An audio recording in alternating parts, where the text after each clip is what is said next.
This organization has produced 13,000 films since it was founded in 1939, and now it's in the process of digitizing the collection, as well as the 80 to 100 new films it produces each year. Once all the finished films are digitized, the next step will be to digitize stock shots and archival footage.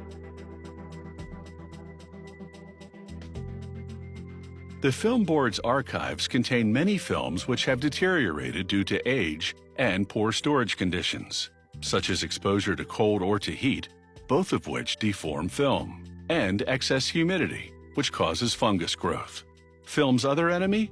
A damaging chemical reaction which occurs over time between the acid in the film plastic and the colored dyes that make up the image. The first step is to repair any breaks in the film so technicians can view and evaluate its condition.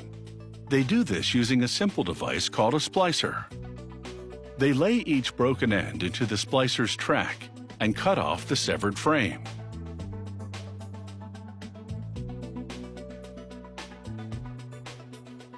A missing frame here or there isn't all that noticeable.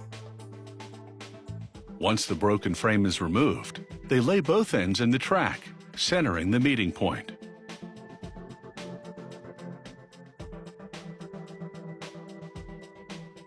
Then they tape the splice on both sides. This tape is specially designed for film splicing.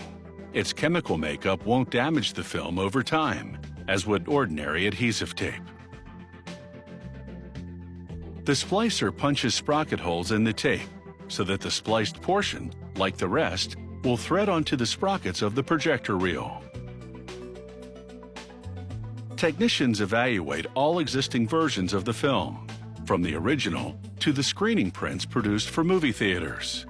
They assess the general condition, note where the splices are, and which frames are damaged. Then they decide which version is in the best shape overall. That's the version they digitize. Later, they'll digitally edit out the damaged portions and replace them with identical but undamaged frames digitized from another copy. After threading the film through the scanner, they close the gate to hold the film flat and close to the scanning camera. Then they input the picture quality specifications and start her up.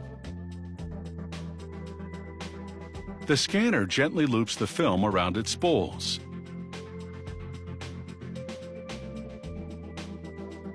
And begins rolling it past the camera.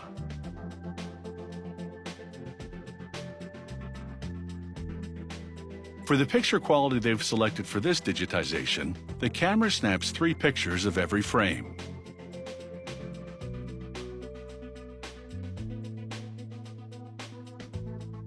The scanner's control station displays what's being scanned in real time, along with all the technical parameters.